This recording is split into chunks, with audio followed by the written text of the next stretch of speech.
जी, तो अब हम इक्वेशन ऑफ लाइन की तरफ जा रहे हैं। पहले हमने किसी भी लाइन की स्लोप, अब ये अगर पहले आप इसको देखें इस लाइन को, तो क्लियरली इसकी नेगेटिव स्लोप है ना, इसकी नेगेटिव स्लोप है। मैंने आपको अभी बताया था कि अगर जो एंगल है वो अल्फा जो है वो 180 डिग्री से ज्यादा हो जाए, ग्रेटर देन 90 डिग्री है ना, 180 डिग्री से कम हो और 90 से ज्यादा हो, तो फिर ये नेगेटिव स्लोप है।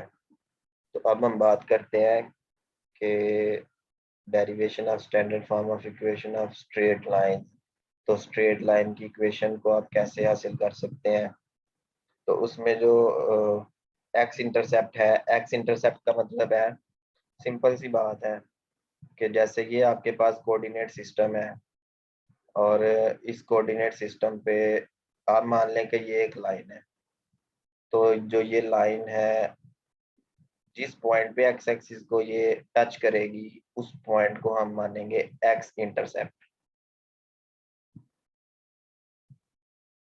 और ये लाइन वाई एक्सिस को जिस पॉइंट पे टच करेगी, उस पॉइंट को हम मानेंगे वाई इंटरसेप्ट। ठीक है, एक्स इंटरसेप्ट और वाई इंटरसेप्ट की डेफिनेशन तो आपको आ गई होगी।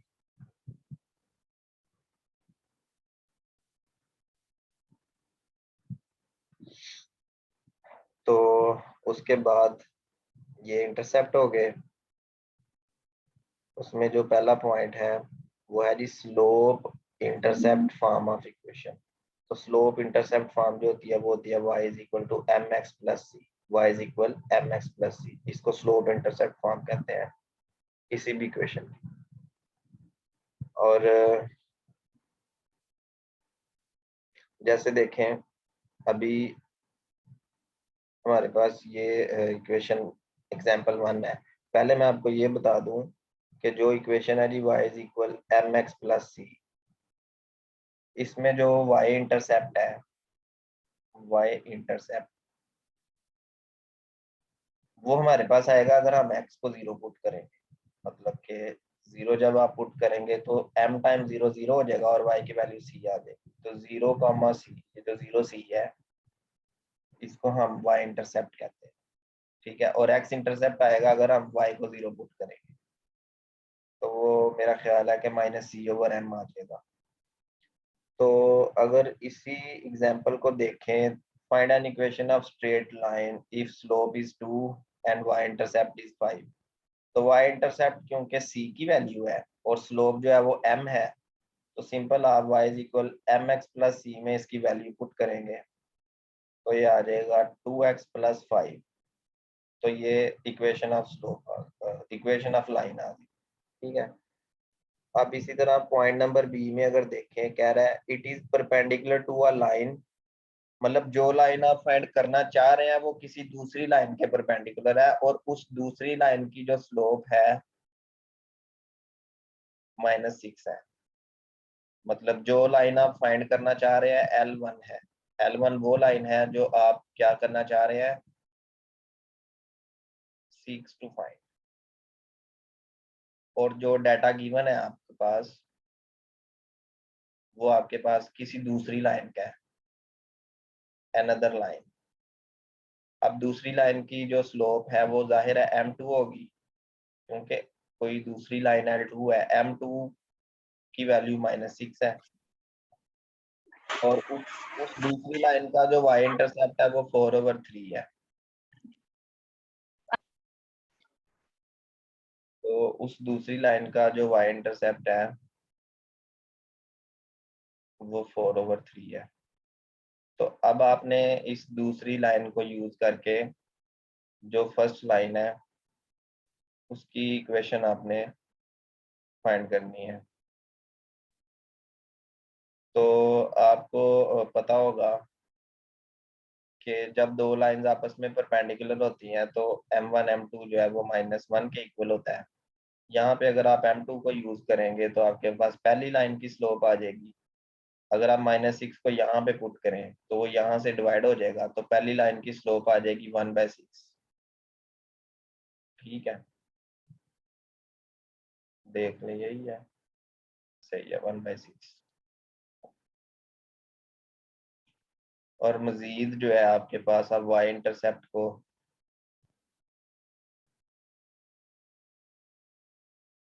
यूज करके फर्दर इसको देख सकते हैं। कहने का ये मकसद है कि आप अगर स्टडी करें तो आप ये चीज सीख सकते हैं। उसके बाद पॉइंट नंबर 2 जो है वो कहना चाह रहा है point slope form of equation of a straight line.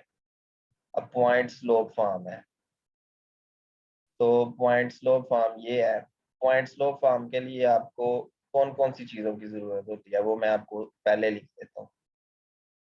Point slope form, तो उसके लिए आप मान लें कि ये एक लाइन है जो किसी पॉइंट ए से गुजर रही है, ठीक है।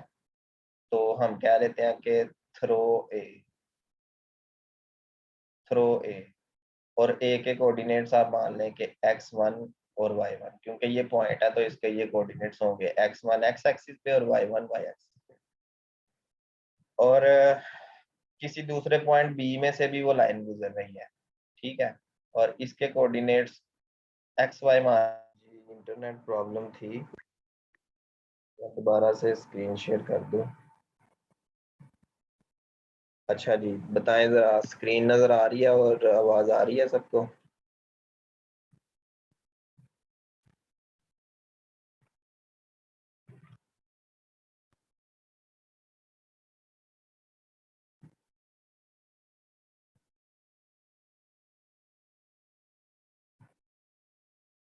ठीक है, तो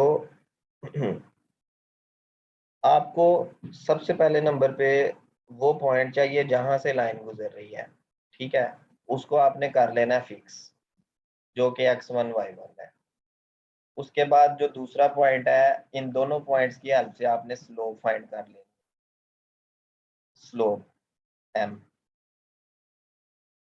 जाहिर है ये यहाँ से जो नजर आ रहा है वो यही है कि x minus x1 divided by y minus y, या इसको x2 y2 भी कह सकते हैं, x2 y2।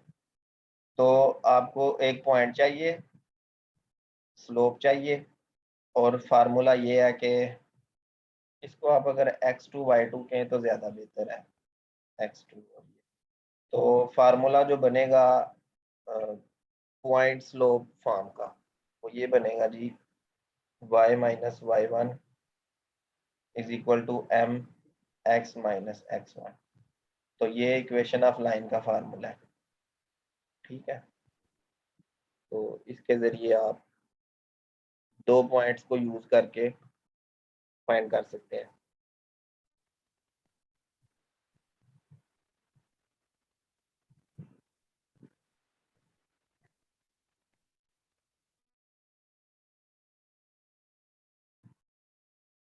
अभी जो तीसरा पॉइंट है, तीसरे पॉइंट में आपको इंक्लाइनेशन अगर गिवन हो तो इंक्लाइनेशन की हेल्प से आप किस तरीके से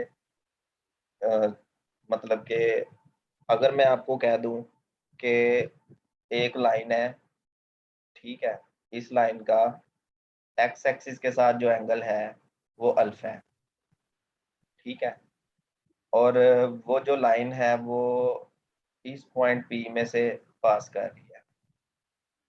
तो इस अल्फा को और इस पॉइंट पी को यूज करके आप किस तरीके से उस लाइन की इक्वेशन फाइंड कर सकते हैं, उसका फार्मूला ये है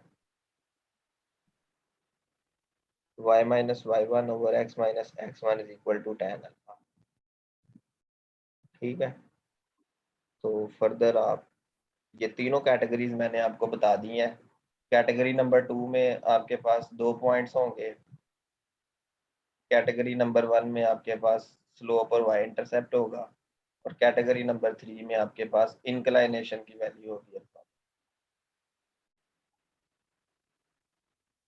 तीनों को यूज करके आप स्लोप फाइंड कर सकते हैं, वो sorry equation of line.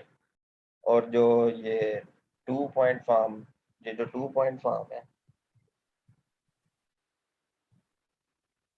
2 point form और जो भी यहाँ पे मैंने बताया था आपको 3 से पहले, पॉइंट नंबर 2, वो एक दूसरे के सिमिलर ही लग रहे हैं मुझे।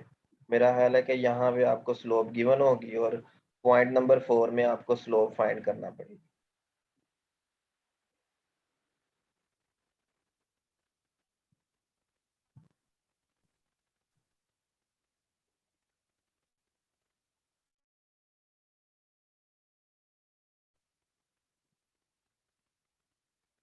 जैसे ये देखें, आपके पास ये 2 पॉइंट्स हैं, इन 2 पॉइंट्स को यूज करके पहले आप स्लोप निकाल लें और फिर उस इस इक्वेशन में आप पुट कर दें, इस इक्वेशन में, तो आपके पास इक्वेशन ऑफ लाइन आ जाएगी।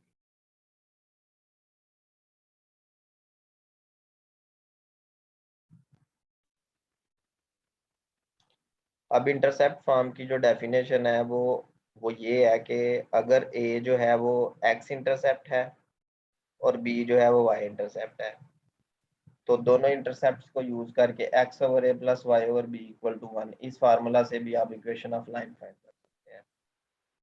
जैसे ये देखें, 2 0 ये एक्स एक्सिस पर कट कर रहा है, तो जाहिर है मैंने आपको बताया था कि जो पॉइंट एक्स एक्सिस को कट करता है वो एक्स इंटरसेप्ट होता है, तो ए हमारे पास आ गया 2।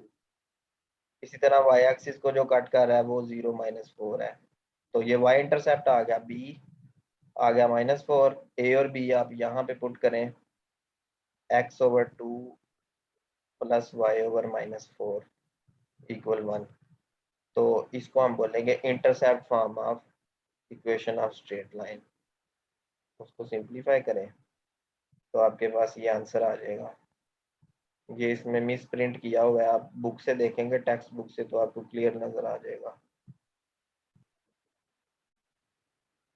और उसके बाद जो 6 है, पॉइंट नंबर 6, वो ये है कि normal form of equation of a straight line. तो इसमें आपको क्या गिवन होगा, an equation of a non vertical straight line such that length of perpendicular from origin is L, कि इस ओरिजिन से जो उस लाइन का परपेंडिकुलर है, ये इस लेंथ को आप कह रहे हैं पी, पी ठीक है, इस लेंथ को आप कह रहे हैं पी। आपको ये लेंथ गिवन हो और अल्फा जो है वो इंक्लाइनेशन उस लाइन का जो ओरिजिनल लाइन के परपेंडिकुलर है, ठीक है, परपेंडिकुलर का असल में इंक्लाइनेशन अगर आपको गिवन हो,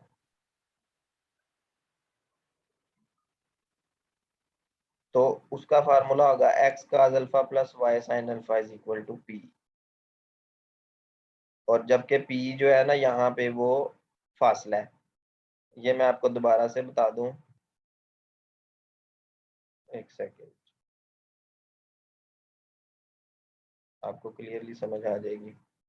कहने का ये मकसद है कि जो ये लाइन है एल, आपने इसकी इक्वेशन फाइंड करनी है, ठीक है। और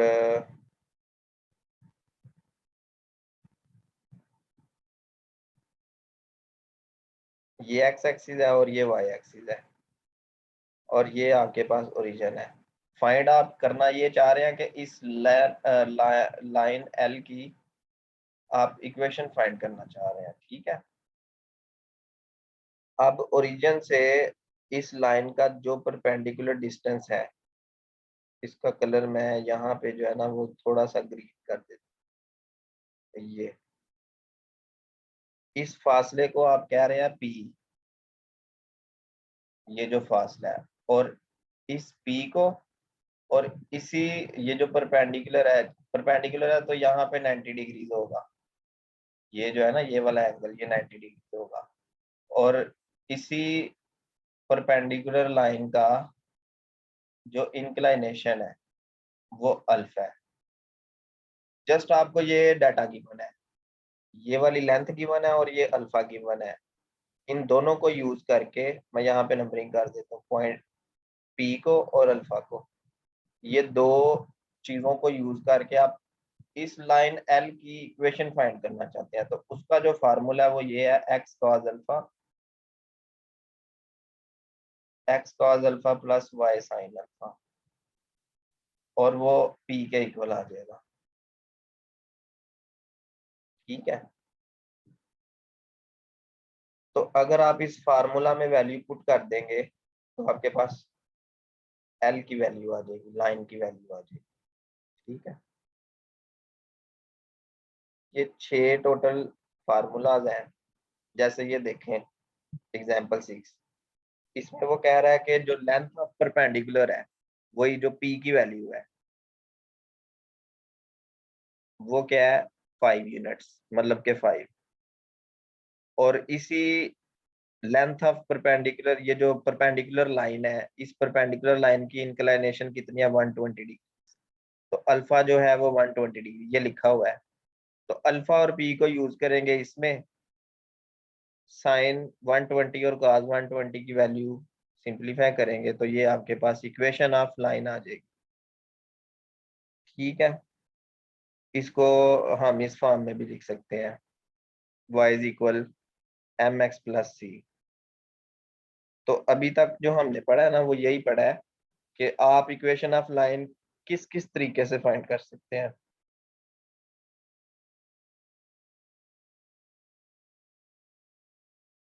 ठीक है, आप इक्वेशन ऑफ लाइन को किस किस तरीके से फाइंड कर सकते हैं।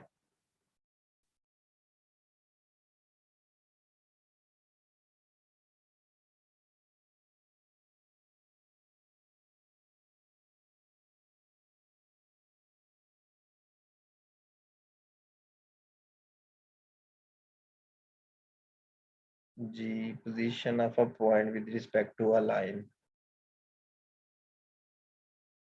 हाँ जी, नेक्स्ट टॉपिक ये आ जाता है,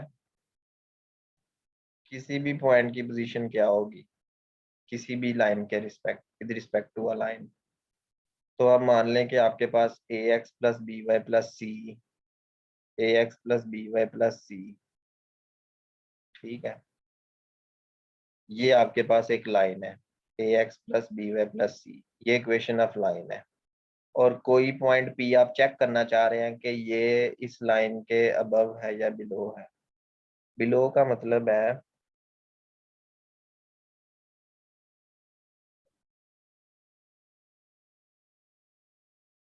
कि वो उस लाइन से ऊपर वाली साइड पे है, अबव है, या बिलो है उस लाइन से नीचे वाली साइड पे है। तो जस्ट आपने एक्स और वाई की जगह पे आपने x1 और y1 पुट कर देना है। अगर पॉजिटिव आएगा तो आपने कह देना है कि जी वो पॉइंट जो है वो अबव द लाइन है, और अगर नेगेटिव आ जाए तो वो पॉइंट बिलो द लाइन है। कोई एग्जांपल आती है तो मैं आपको चेक कर देता हूँ।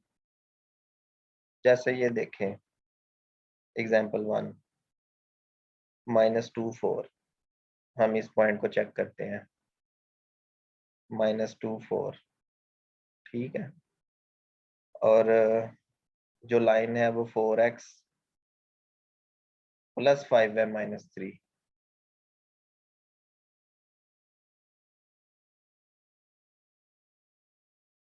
सबसे पहले नंबर पे इस लाइन को देखें। यहाँ पे इस लेक्चर का मतलब है कि आप इस चीज को वाकई में समझे, ना कि आप रटा लगाएं। ठीक है, तो एक्स इंटरसेप्ट इसका आप फाइंड कर लें पॉइंट ए। जब वाई 0 होगा तो एक्स की वैल्यू क्या आएगी। जब आप वाई को 0 पुट करेंगे ये वाली टर्म 0 हो जाएगी, 3/4। ये एक्स इंटरसेप्ट है। इसी तरह वाई इंटरसेप्ट अगर आप फाइंड करें, एक्स की वैल्यू अगर 0 होगी तो वाई की वैल्यू क्या आएगी, जरा सोचें, कोई बता सकता है।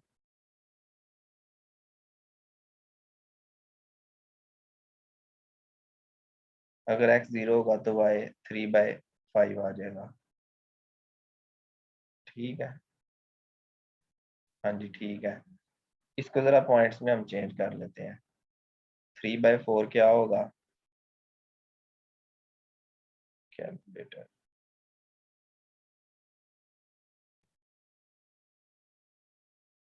ठीक है, तो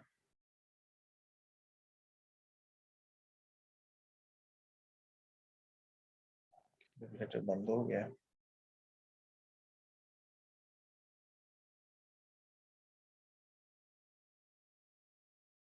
3/4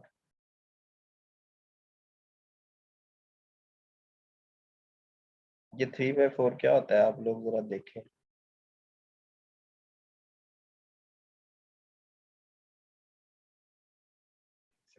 ये 3/4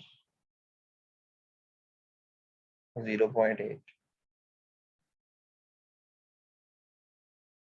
और 3/5 क्या होगा, 0.75। ठीक है जी।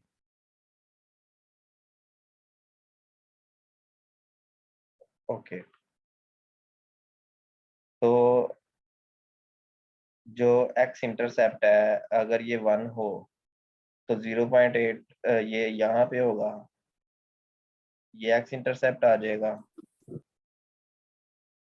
और जो वाई इंटरसेप्ट है जी, अगर ये 1 हो तो इस 0.75 जो होगा वो यहाँ पे होगा, बी। तो ए और बी में से जो लाइन पास करेगी वो ये लाइन होगी। ठीक है। और -2 4 जो है, अगर आप क्लियरली देखें, -2 एक्स एक्सिस का और 4 जो है वो वाई एक्सिस का। अब 1, एक सेकंड, ये -1 और ये -2, ये हो गया -2 और 4, 1 2 3 4, -2 और 4 को जब आप मिलाएंगे तो ये यहाँ पे आ जाएगा। ठीक है, अब आप मुझे ये बताएं कि जो पॉइंट यहाँ पे आ चुका है, ये वाला लाइन ये पास कर रही है, ये इस लाइन से अबव है या बिलो है? आपको देखने में क्या नजर आ रहा है, जरा बताएं।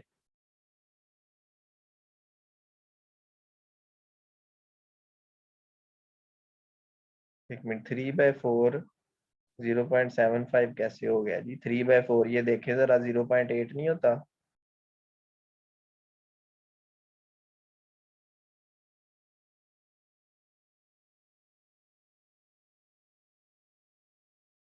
थ्री बाय फोर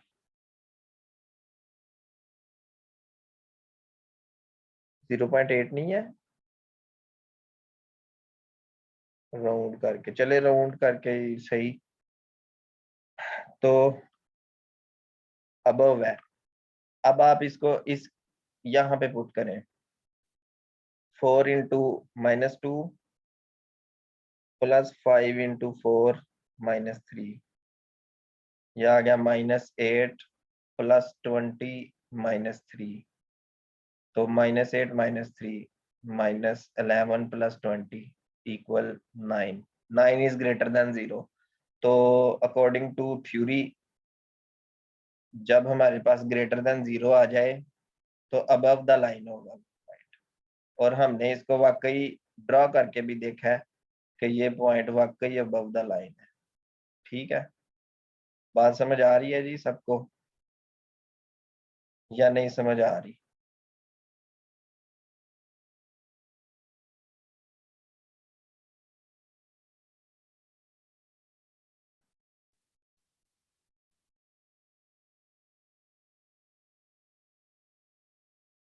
अगर 0 आ जाए ना तो फिर ऑन द लाइन होगा।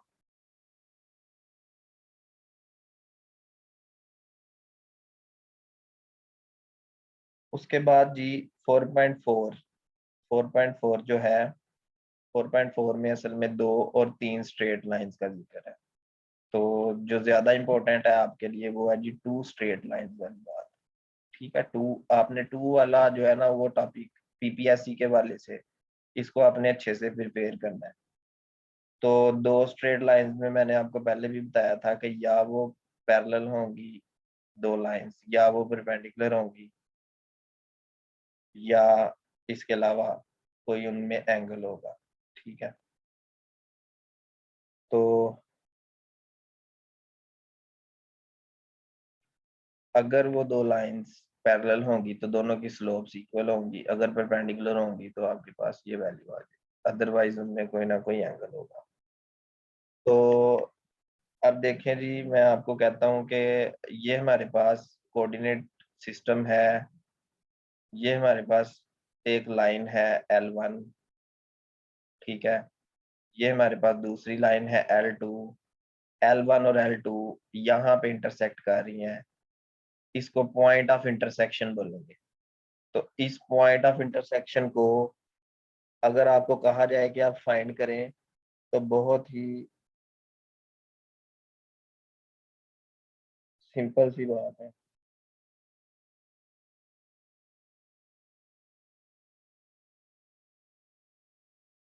ठीक है, कि इन दोनों लाइंस को आपने सॉल्व कर लेना है। जैसे आप सिस्टम ऑफ इक्वेशंस को सॉल्व करते हैं, जैसे ये देखें, जाहिर है कि इससे कोई ना कोई लाइन बनेगी और इससे भी कोई ना कोई लाइन बनेगी। तो इन दोनों लाइंस का जो पॉइंट ऑफ इंटरसेक्शन होगा, जस्ट आपने दोनों को सॉल्व कर लेना है, मतलब एक्स और वाई फाइंड कर लेना है आपने।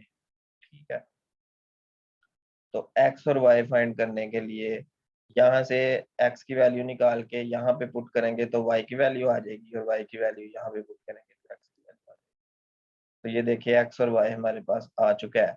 एक्स की वैल्यू 7 है और वाई की वैल्यू 0 है।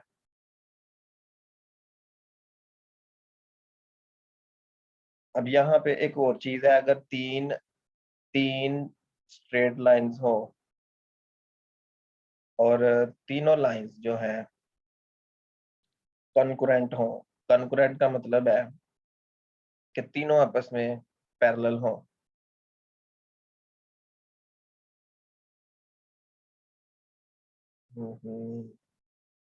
if the lines are concurrent then they have a common।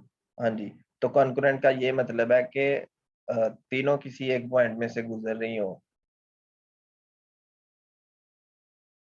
एक सेकंड मैं इसको जरा देख लूं, कहीं आपको कोई गलत बात ना बता दूं।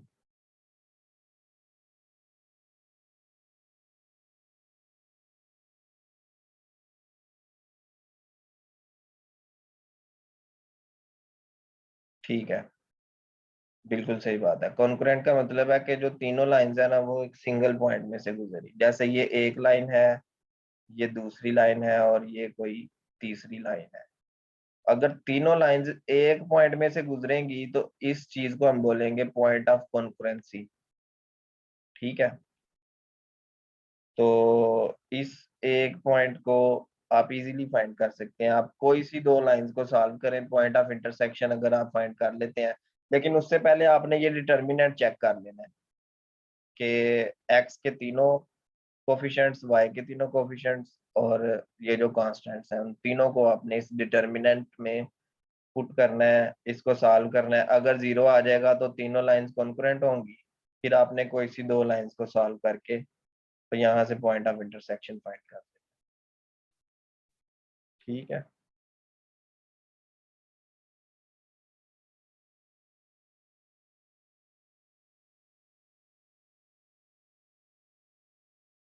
अभी 4.4.3 जो टॉपिक है वो कह रहा है equation of lines through the point of intersection of two lines. के ऐसा भी हो सकता है, देखें कि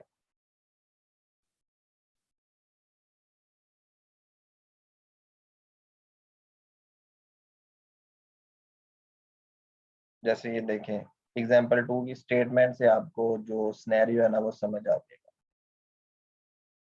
यहाँ पे ये जो दो लाइंस हैं, इक्वेशन 1 और इक्वेशन 2, जाहिर है ये दो लाइंस हैं। उसके कहने का ये मतलब है कि इन दो लाइंस को जब आप ड्रॉ करेंगे तो कोई ना कोई पॉइंट ऑफ इंटरसेक्शन आ जाएगा। आप मानते हैं अगर ये इंटरसेक्ट कर रही होंगी तो जरूर कोई ना कोई पॉइंट ऑफ इंटरसेक्शन आएगा। तो ये इन दो लाइंस को हमने फर्जी ड्रॉ किया यहाँ पे, और ये पॉइंट ऑफ इंटरसेक्शन आ गया। अब इस पॉइंट ऑफ इंटरसेक्शन को आपने मान लेना है कि यहाँ से कोई तीसरी लाइन गुजर रही है। ठीक है, जो किसी चौथी लाइन के पैरेलल है, जिसकी स्लोप ये है। मतलब कि वो जो फोर्थ लाइन है, टोटल टू लाइंस यहाँ पे है। ठीक है, एक ये वाली और एक ये वाली। थर्ड लाइन आपने फाइंड करनी है। ये लाइन 1 है, ये लाइन 2 है, तीसरी लाइन आपने फाइंड करनी है with the help of this fourth line. ये लाइन नंबर 4 की स्लोप, वो फर्जी लाइन मैं यहाँ पे ड्रॉ कर देता हूँ। आप मान लें कि ये लाइन नंबर 4 है, तो आपकी जो लाइन नंबर 3 है वो लाइन नंबर 4 के पैरेलल होनी चाहिए और गुजरनी भी इस पॉइंट में से चाहिए। तो इस पॉइंट में से गुजरेगी और उसके पैरेलल होगी। अगर तो लाइन नंबर 3, अब आप मेरी बात को जरा गौर से सुनेंगे, अगर लाइन नंबर 3 और लाइन नंबर 4 आपस में पैरेलल हो तो दोनों की स्लोप सेम होगी। मतलब कि -2/3 लाइन नंबर 4 की जो स्लोप है वो स्लोप लाइन नंबर 3 की भी होगी। और वो अगर इस पॉइंट में से गुजरेगी तो ये पॉइंट तो इन दोनों इक्वेशंस को सॉल्व करके आएगा। तो आपके पास एक पॉइंट भी आ जाएगा और एक स्लोप भी आ जाएगी। पॉइंट और स्लोप को यूज करके, पॉइंट और स्लोप को यूज करके जो आप इक्वेशन ऑफ लाइन निकालेंगे वो इस तरह से निकलेगी कि x minus x1 times m equal y minus y1। यही फार्मूला है ना, y minus y1 is equal to m x minus x1। जबकि x1 और y1 ये वो पॉइंट होगा जो पॉइंट ऑफ इंटरसेक्शन है।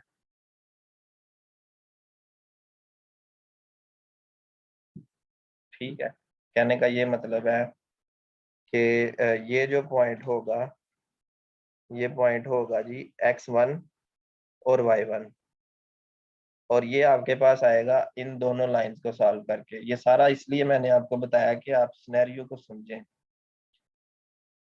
तो वैसे अगर आप मेरे स्टूडेंट क्लास में होते तो मैं आपको जरूर, सेकेंड ईयर के अगर आप स्टूडेंट होते तो ये क्वेश्चन सॉल्व करके बताता जो मैंने आपको सिनेरियो बताया है। ठीक है, अभी फिलहाल आप इसको अपने माइंड में रखें। ये थ्योरम की स्टेटमेंट है, इसको आपने याद रखना है।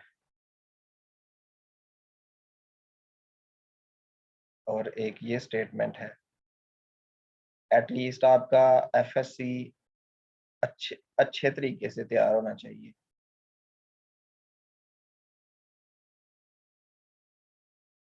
उसके बाद ऐसा भी हो सकता है कि आपको कहा जाए, जैसे ये हमारे पास कोई कोऑर्डिनेट सिस्टम है। ठीक है, ये कोऑर्डिनेट सिस्टम है, इस कोऑर्डिनेट सिस्टम में ये कोई लाइन एल है और ये कोई पॉइंट जो है ना, ये पॉइंट पी है। अब आपको ये भी कहा जा सकता है कि इस पॉइंट का और इस लाइन का डिस्टेंस फाइंड करें। देखने में तो ऐसा लग रहा है कि इसका डिस्टेंस ऐसे भी आ सकता है, इसका डिस्टेंस ऐसे भी आ सकता है, इसका डिस्टेंस ऐसे भी आ सकता है, लेकिन जो थ्योरी में डिस्टेंस है इसका, वो ये है कि इस पॉइंट पी का और इस लाइन का डिस्टेंस जो आएगा वो परपेंडिकुलर डिस्टेंस होगा। मतलब कि इस पॉइंट पी से जो भी परपेंडिकुलर इस लाइन एल को टच करेगा वो 90 डिग्रीज पे होगा, वो लाइन 90 डिग्रीज पे होगी। तो पॉइंट पी का और लाइन एल का जो डिस्टेंस होगा, आप मान लें कि a x plus b y plus c is equal to 0, ये इक्वेशन ऑफ लाइन है। और आपके पास जो पॉइंट है वो x1 और y1 है। तो आपने डिस्टेंस निकालना है इस लाइन का और इस पॉइंट का। तो उसका जो फार्मूला है वो आपके पास क्या है, ये फार्मूला जी, ax1 प्लस by1 प्लस सी, और जो भी लाइन में कोफिशिएंट्स होंगे उनके स्क्वायर्स को ऐड करके आपने स्क्वायर रूट कैलकुलेट करना है। मतलब कि ए, इस x को आपने रिप्लेस कर देना है इस x1 से, प्लस बी, और इस y को आपने रिप्लेस कर देना है पॉइंट के y कंपोनेंट से, प्लस सी। ठीक है, मॉड आ जाएगा ओवर ए स्क्वायर प्लस बी स्क्वायर, और यहाँ पे स्क्वायर रूट आ जाएगा। ठीक है जी।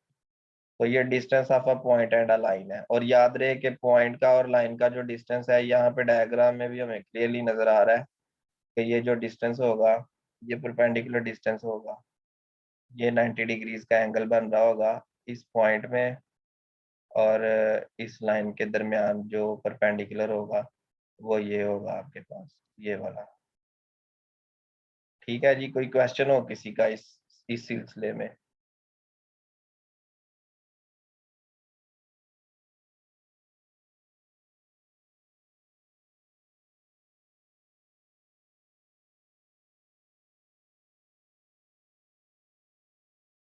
उसके बाद हमारे पास दो पैरेलल लाइंस हैं। ठीक है, पैरेलल लाइंस हैं दो, एक ये लाइन है और एक ये लाइन है। अब आपको नजर आ रहा है कि ये तकरीबन, ये ड्रॉ करने में थोड़ा सा मसला है, चले।